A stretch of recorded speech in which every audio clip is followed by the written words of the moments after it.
The Great Hall of the Galactic Council stretched out like a vast metal cave. Thousands of different alien species sat in floating chairs that moved slowly around the center stage. The air hummed with the sound of translation devices working hard to change words from one language to another. Ambassador Zexthul stood at the speaking platform. His red skin gleamed under the bright lights. Forearms moved as he talked, and his voice was loud and proud. The other council members listened with growing surprise. The hegemony has made its choice, Zexthul announced. We will take control of the planet called Earth. The humans there will become our workers. They will serve the hegemony or face our military power. A wave of shocked whispers ran through the hall. Many aliens turned to look at each other with wide eyes. Some made sounds that their translation devices could not change into words. Elder Counselor Morden slowly stood up from his chair. He was very old even for his long-lived species. His blue skin was covered with lines that showed his great age. When he spoke, his voice was quiet, but everyone could hear him clearly. Ambassador Zexthul, Morden said carefully, do you know what you are saying? Do you understand what Earth really is? Zexthul laughed. The sound was harsh and unpleasant. I know exactly what Earth is, Elder. It is a small world with only one species on it. The humans are weak. They took 10,000 years just to leave their planet. They have no real weapons, no strong military. They are nothing. More whispers filled the hall. This time the sounds were worried. Some of the older council members started to look scared. Morden shook his head slowly. You do not understand. There are reasons why Earth was marked as forbidden. There are reasons why we do not go there. Superstition, Zexthul said with another laugh. Old stories that mean nothing. The humans asked to join our council 50 years ago. We saw their technology then. Simple machines. Basic weapons. They could barely travel between stars. The elder's eyes grew sad. Yes, they asked to join us. And we let them. But do you know why we let them join so easily? Zexthul waved one of his arms dismissively. Because they were harmless. Because we felt sorry for them. No, Morden said quietly. We let them join because we were afraid to say no. The hall became very quiet. Even the humming of the translation devices seemed to get softer. Counselor Veltara of the aquatic world spoke up. Her voice bubbled like water.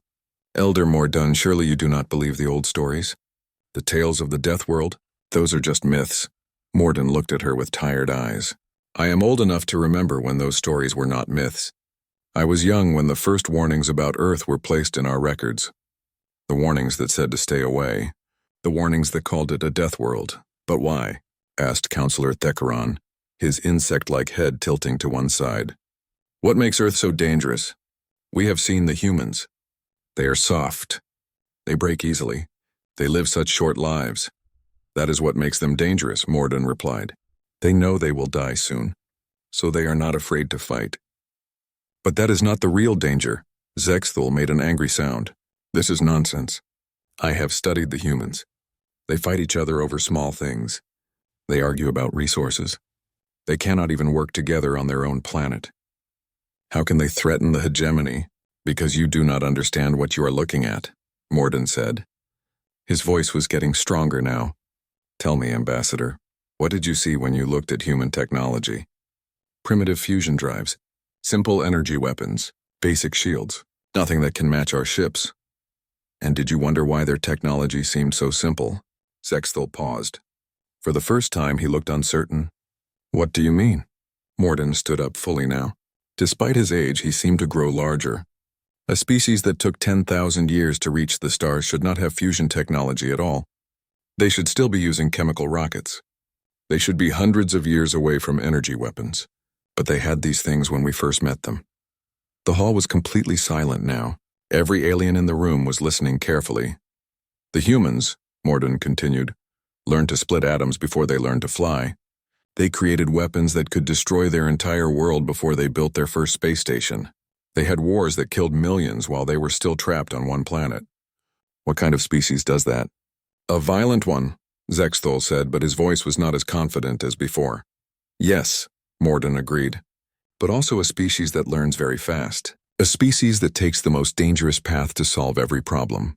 A species that looks at something that could kill everyone and thinks, let us try this and see what happens. Counselor Hivneth, whose people were known for their logical thinking, spoke up. But Elder, If humans are so dangerous, why have they been peaceful? They have been council members for 50 years. They have never threatened anyone. Morden looked at her with something that might have been pity. Have you ever seen a sleeping predator? It looks harmless when it rests.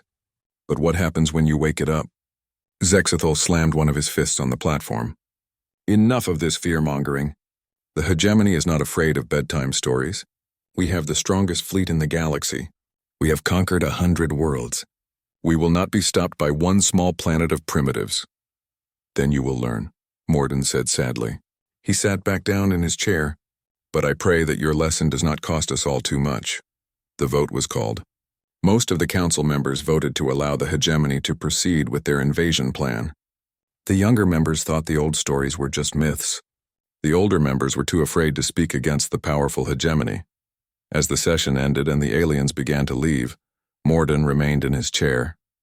He stared at the empty speaking platform where Zexthul had announced his plans. Counselor Yilmoth, the ancient archivist, slowly approached Morden. Do you really think the humans are still dangerous? She asked quietly. Morden looked at her with eyes that had seen too much. I think, he said slowly, that we are about to find out why our ancestors marked Earth as a place to never visit. I think we are about to remember why they called it a death world. Should we warn them? The humans, I mean. Should we tell them what is coming? Morden was quiet for a long moment. Then he spoke, and his words were like ice. I do not think the humans need our warning. I think they already know. Outside the council hall, automated systems began sending messages across the galaxy. The hegemony fleet received orders to prepare for invasion. Trade routes were adjusted to avoid the Earth system. And deep in the archives, old warning signals that had been silent for centuries suddenly began to blink red.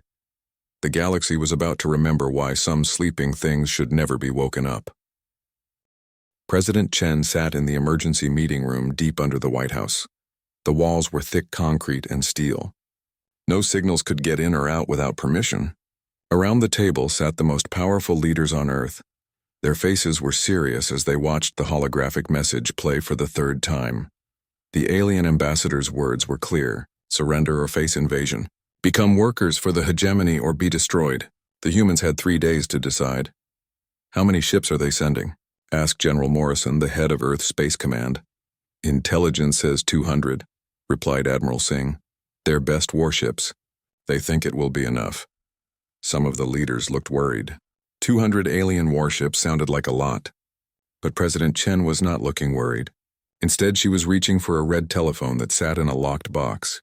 Madam President, said Secretary of Defense Williams, are you sure about this? Once you make that call, there is no going back. Chen looked around the table at all the faces watching her. They want to invade Earth, she said simply. They want to make slaves of humanity. Did they really think we would just let them? She opened the box and picked up the red phone.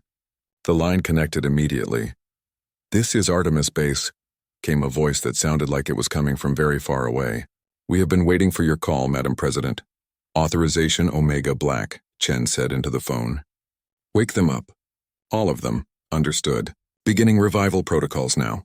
Estimated time to full operational status 6 hours. Chen hung up the phone. Around the table, the other leaders were very quiet. How long has it been? Asked Prime Minister Nakamura of the Pacific Federation. 412 years, Chen replied. Since the last time we needed them. High above the Earth, in a space station that most people thought was used for weather research, Colonel Sarah Martinez walked down a hallway that had been empty for centuries. Her footsteps echoed off metal walls. Emergency lights were turning on as she passed, waking up systems that had been sleeping for a very long time. She stopped at a large door marked with symbols that most humans had forgotten how to read. The door recognized her and opened with a quiet hiss. Inside was a room full of pods. Each pod was the size of a coffin and made of dark metal. Lights were beginning to blink on the pods as the revival process started. Inside each pod was a person who had been sleeping for hundreds of years. Martinez walked to the nearest pod and looked through the clear window on top. Inside was a man with short gray hair and scars on his face. His name tag read Captain Reed James T. 1st Strike Division. Hello, old friend, Martinez said quietly. Time to wake up. All around the room, the pods were making soft humming sounds.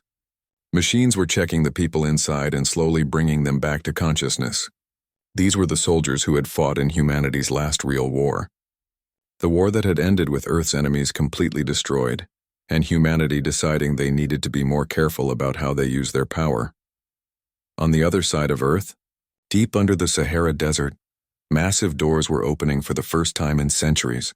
Sand fell away as metal panels slid back, revealing a hole in the ground so deep that the bottom could not be seen.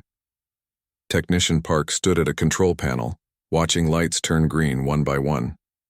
Each light meant another system was coming online. Another weapon was ready to fire. Another ship was preparing to launch. Fusion cores at full power, she said into her headset.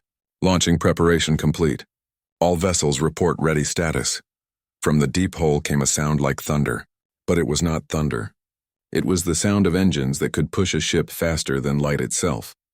Engines that had been turned off because they were too powerful, too dangerous for a galaxy that wanted peace. The first ship rose out of the hole like a black arrow. It was sleek and beautiful and absolutely terrifying. More ships followed. 10, then 20, then 100.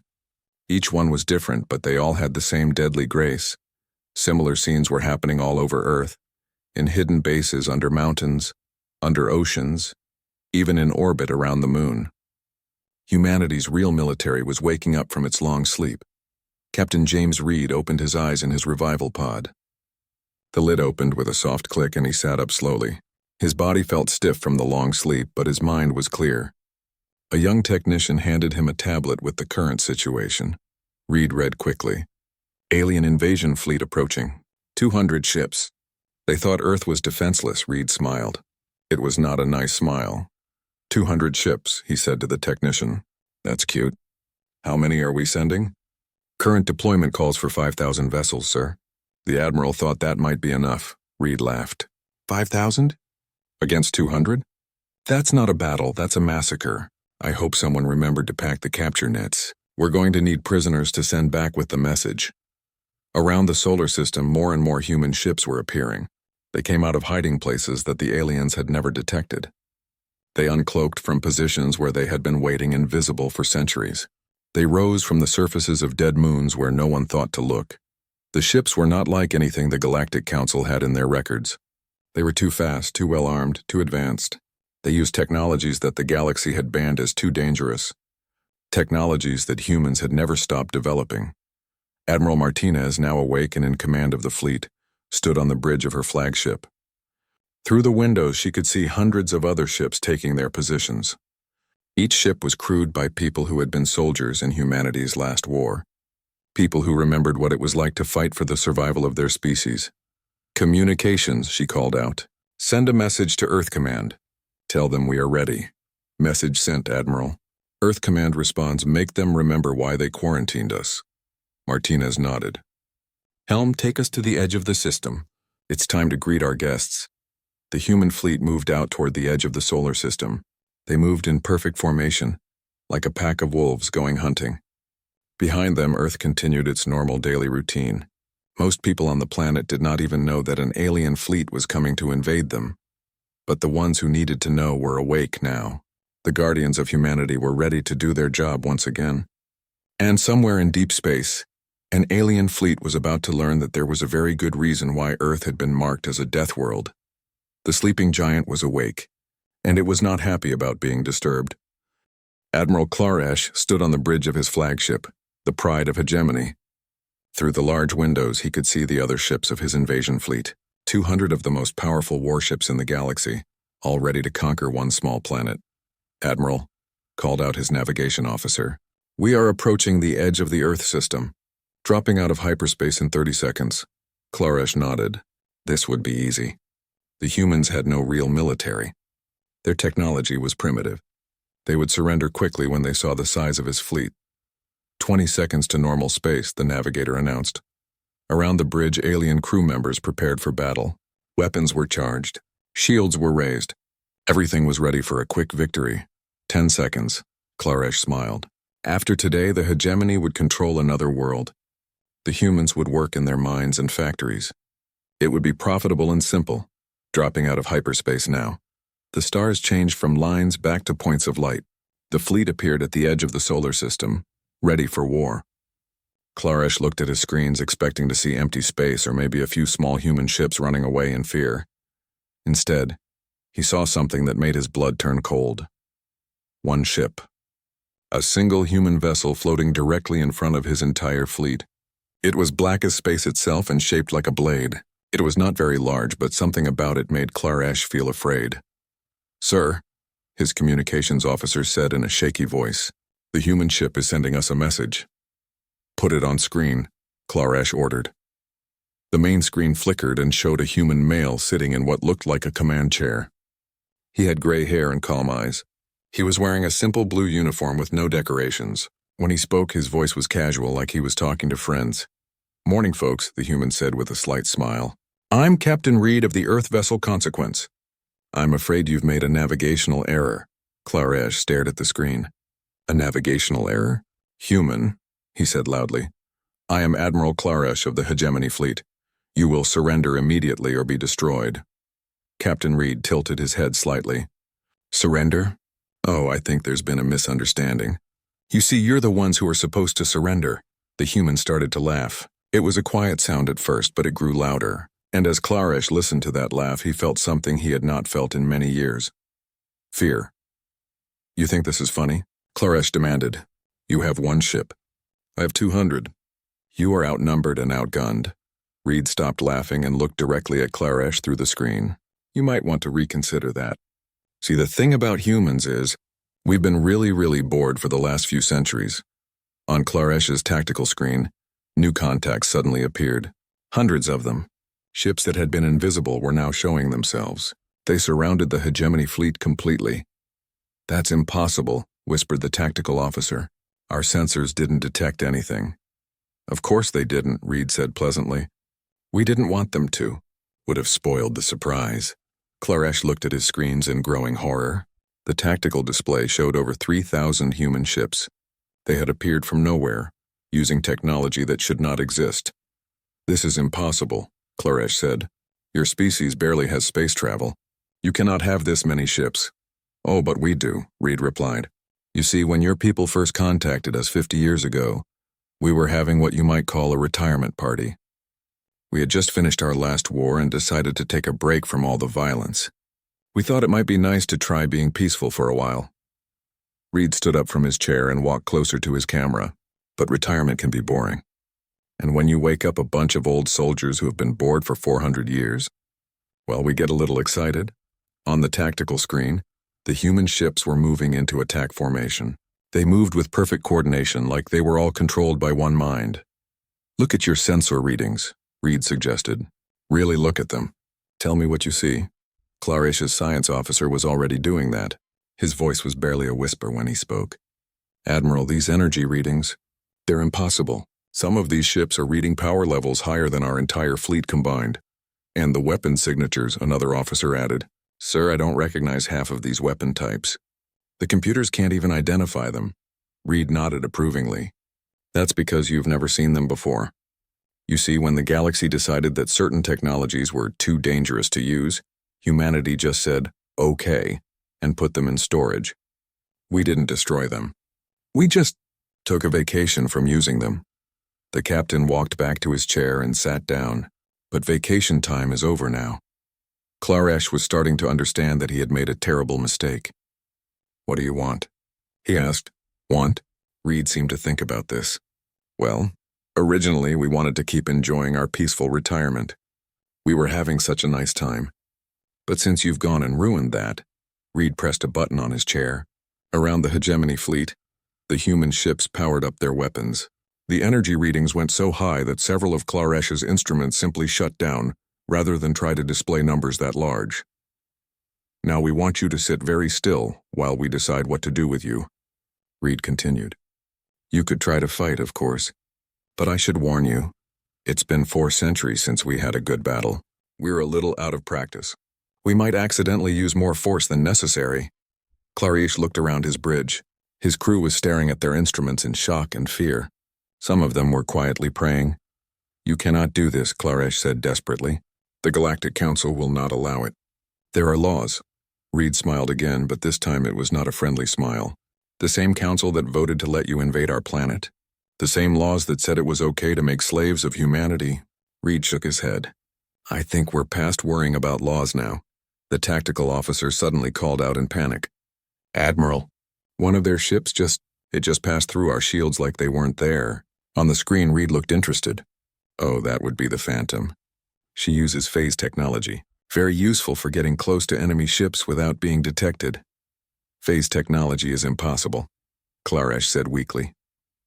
So is faster-than-light travel, Reed replied. But here we are.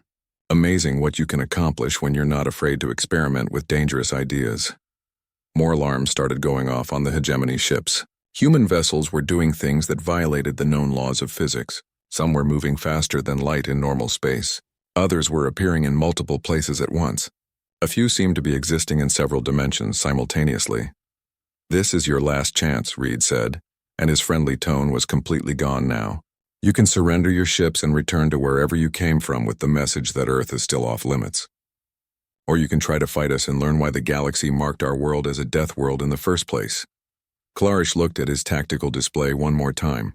His 200 ships were completely surrounded by thousands of human vessels that used impossible technology and commanded by soldiers who had been sleeping for centuries, dreaming of their next battle. He reached for the surrender signal. A wise choice, Reed said, and his friendly smile was back. Welcome to Earth, Admiral. I think you're going to find this educational. The emergency session of the Galactic Council was the largest gathering in over 1,000 years. Representatives from every member species had traveled to the Council station. They all wanted to know what had happened to the hegemony invasion fleet. Elder Counselor Morden sat in his chair and watched the chaos around him. Aliens were shouting in hundreds of different languages. Translation devices were overheating from trying to keep up with all the angry voices. Order, called the council speaker, a tall being made of living crystal. We will have order in this chamber. Slowly the noise died down. All eyes turned to the communication screen at the center of the room. On it was Admiral Klaresh, but he looked very different from the proud warrior who had announced his invasion plans just days before. His red skin was pale. His forearms shook slightly. His eyes kept looking around like he expected to be attacked at any moment. Admiral Klaresh, the speaker said formally, please report on the status of your mission to Earth. Klaresh was quiet for a long moment. When he spoke, his voice was barely above a whisper. The mission failed. A wave of shocked gasps ran through the chamber. Ambassador Zexthal, who had been so confident before, stood up from his seat. Impossible, Zexthal shouted. You had 200 ships. The humans have no military. How could you fail? Klaresh looked at Zexthal with eyes that had seen too much. 200 ships, he repeated slowly. Against 5,000, the chamber erupted in noise again. 5,000 ships? How could the humans have 5,000 ships? Their entire space fleet was supposed to be less than 50 vessels. You are lying, Zexthal declared. Or you are a coward who ran from shadows. Claresh's image on the screen turned to look directly at Zexthal. I am transmitting our sensor logs now. See for yourself. The screens around the chamber lit up with tactical displays. They showed the hegemony fleet approaching Earth. They showed what looked like empty space. Then they showed thousands of human ships appearing from nowhere, surrounding the invasion force completely. The chamber fell silent as the aliens studied the impossible readings. Energy signatures that broke their understanding of physics, weapon types that should not exist, ships that moved in ways that violated the laws of reality. Counselor Veltara of the aquatic world spoke first. Her voice bubbled with confusion. These readings cannot be real. No species has technology this advanced. The humans do, Klaresh said simply, and they have had it for a very long time. Elder Morden slowly stood up. His ancient face was sad but not surprised. How many ships did you lose, Admiral? None, Klaresh replied, and his voice shook. They could have destroyed us all in seconds. Instead, they captured my entire fleet. All 200 ships taken without firing a shot. They used something they called capture nets, energy fields that disabled our vessels completely. What happened to your crews? Asked Counselor Thekron. They gave us a tour, Klaresh said weakly. They showed us their ships, their weapons, their history. They wanted us to understand what we had tried to fight. The aliens in the chamber looked at each other in confusion. A tour? That was not how space battles usually ended. They have weapons that can destroy stars, Klaresh continued, devices that can move planets, technology that can rewrite the laws of physics in local space, and they have had these things for over 1,000 years. Ambassador Zexathul was still standing, but he looked much smaller now. If they have such power, why did they not use it before? Why did they pretend to be weak? Because, said a new voice, they chose to be peaceful. Everyone turned to look at ancient archivist Yilmoth. She was floating toward the center of the chamber, carrying a data crystal that glowed with soft blue light. I have been searching the old records, Yilmoth announced. The sealed archives. The files that were locked away so long ago that most of us forgot they existed. She placed the crystal into the chamber's central reader. The screens around the room filled with ancient text and images. This is the real first contact report, Yilmoth said, from over 50 years ago. The one that was classified at the highest levels. The images showed human ships, but not the simple vessels that the Council remembered. These ships were massive and clearly designed for war.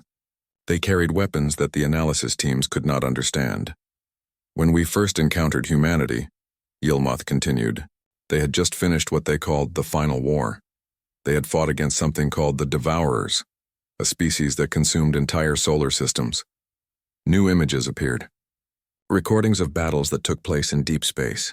Human ships fighting against monsters made of living metal and hungry energy. The battles were so violent that they tore holes in space itself. The humans won, Yilmoth said. They completely destroyed the Devourers. Not just defeated them, erased them from existence so completely that no trace remains. The chamber was completely silent now. Every alien was staring at the screens, watching impossible battles fought with weapons that should not exist. After their victory, Yilmoth continued, the human representatives came to us. They said they were tired of war. They wanted to try being peaceful. They offered to put away their weapons and pretend to be a simple, harmless species if we would let them join our council as friends. Elder Morden nodded slowly. I remember now. I was young then, but I remember. The senior counselors were terrified. They had seen what humanity could do. They agreed to anything the humans wanted. The quarantine of Earth was not to protect the galaxy from human aggression, Yilmoth explained. It was to give humanity space to practice being peaceful, to let them learn how to control their own power. Counselor Hiveneth, whose people prided themselves on logical thinking, spoke up. But why would such a powerful species choose to be peaceful? Why would they hide their strength? Yilmoth touched the crystal reader and new images appeared. These showed human cities, human art, human families, children playing in parks, artists creating beautiful sculptures, scientists studying the stars not to build weapons but to understand the universe. Because, Yilmoth said softly, they discovered something more powerful than any weapon. They learned that the strongest choice a powerful being can make is to choose not to use that power. They found peace and they liked it better than war. Admiral Klaresh's voice came from the communication screen.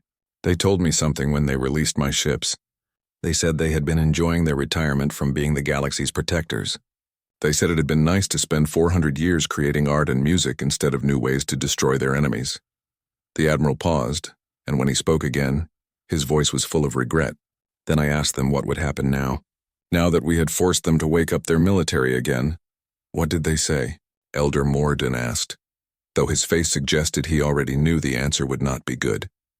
They said, Klaresh replied slowly, that they were not sure they remembered how to be gentle anymore. 400 years of peace had made them soft. If anyone else tried to threaten Earth, they might not be able to hold back like they did with us. The chamber was silent except for the soft humming of the life support systems. Every alien present was beginning to understand the terrible mistake the hegemony had made. They had not just attacked a weak planet. They had woken up the galaxy's sleeping guardians. They had reminded humanity that sometimes peace was not possible. And now those guardians were awake, wondering if the galaxy still deserved their protection. Admiral Sarah Martinez walked through the corridors of the Galactic Council Station. Her military boots made sharp sounds on the metal floor. Behind her walked two other humans in similar uniforms. But it was clear that Martinez was the one in charge. The aliens they passed in the hallways stopped to stare. Some moved quickly out of her way.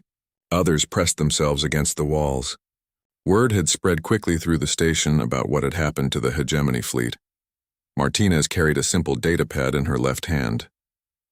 To anyone watching, it looked like an ordinary piece of human technology. They could not know that the information stored on that device contained the keys to technologies that could reshape the galaxy. The Great Council chamber had been cleared of its usual crowds. Only the senior counselors remained, along with Admiral Klaresh, who had been brought to the station under human escort. The chamber felt different now, smaller somehow despite its massive size. Elder Counselor Morden stood as Martinez entered. "Admiral Martinez," he said formally. "Thank you for coming." Martinez nodded politely. "Elder Morden, I wish we were meeting under better circumstances." She walked to the center of the chamber where a simple human-style chair had been placed. She sat down calmly and looked around at all the alien faces watching her. "Before we begin," Martinez said, "I want to make something clear. I am not here to threaten anyone. I am not here to make demands. I am here to have a conversation about the future." Ambassador Zexthul, who had been sitting quietly since the revelations about humanity's true nature, finally spoke up. "What kind of future?" Martinez looked at him directly. "That depends on what all of you decide. You see, my people have been having some discussions since the recent unpleasantness. We have been asking ourselves some important questions." She activated her data. Pad and the chamber's screens lit up with images. They showed human ships, human weapons, human technology that the Council had never seen before. "For 400 years, Martinez continued, humanity has been on vacation from galactic affairs.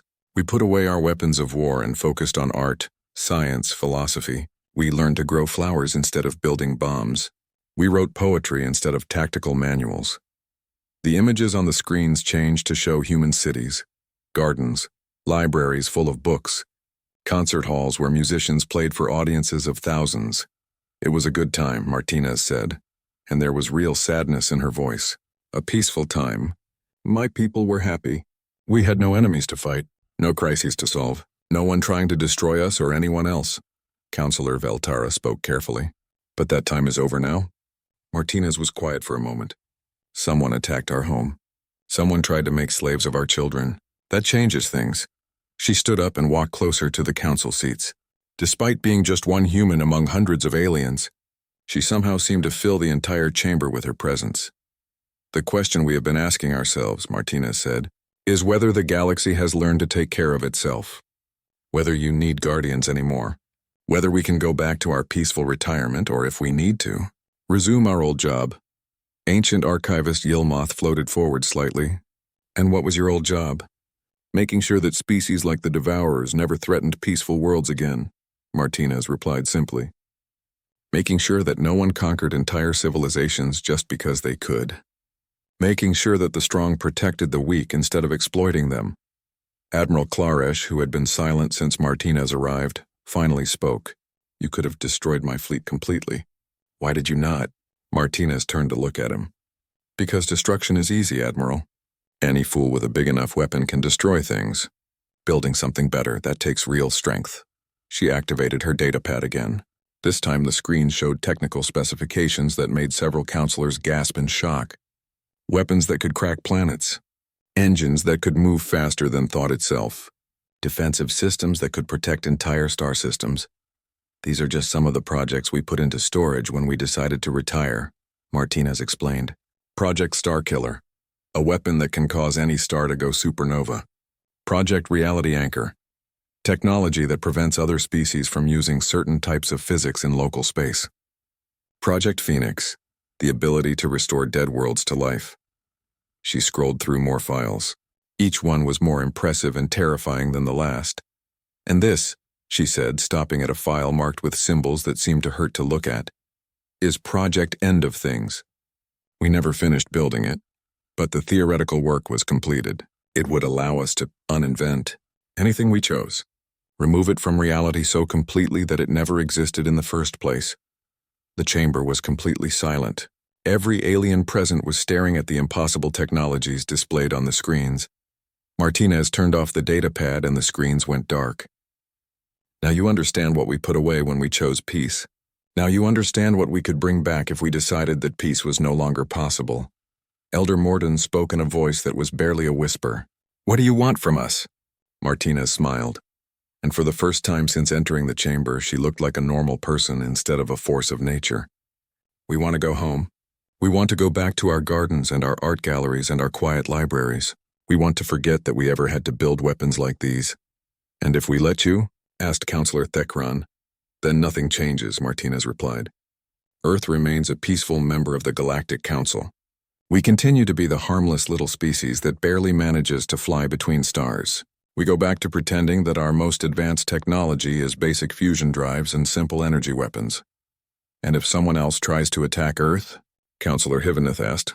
Martinez's smile disappeared. Then we stopped pretending. She walked back to her chair and sat down. There are a few conditions, of course.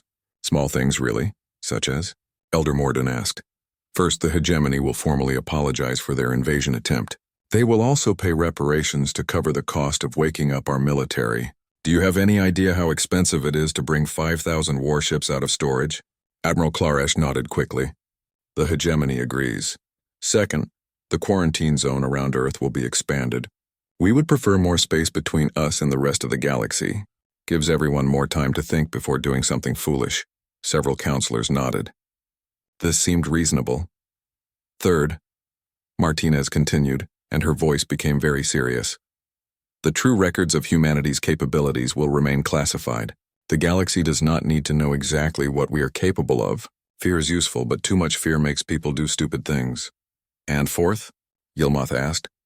Martinez stood up again and looked around the chamber one final time. Fourth, this never happens again. The next species that decides to invade a peaceful world might not be as lucky as the hegemony. We might not remember how to be gentle. She started walking toward the exit, then paused and looked back. Oh, and one more thing. We were having such a nice retirement. Our vacation time just got extended indefinitely. We would appreciate not being disturbed again. As Martinez and her escorts left the chamber, the aliens sat in stunned silence. Finally, Elder Morden spoke. All in favor of accepting humanity's terms? Every hand, claw, tentacle, and appendage in the chamber rose in agreement. In the weeks that followed, new warning beacons were placed around the Earth system. The warnings were updated with fresh text that was much more specific than the old Death World markers. The new signs read simply, Humanity, sleeping. Do not disturb. And across the galaxy the message was understood. Some sleeping things should never be woken up. Some predators were most dangerous when they chose not to hunt. The humans went back to their art and their music and their peaceful lives, but now everyone knew what lay beneath that peaceful surface. And everyone remembered why Earth was a place you did not attack, no matter how weak the humans looked. The Guardians were sleeping again, and the galaxy was safe.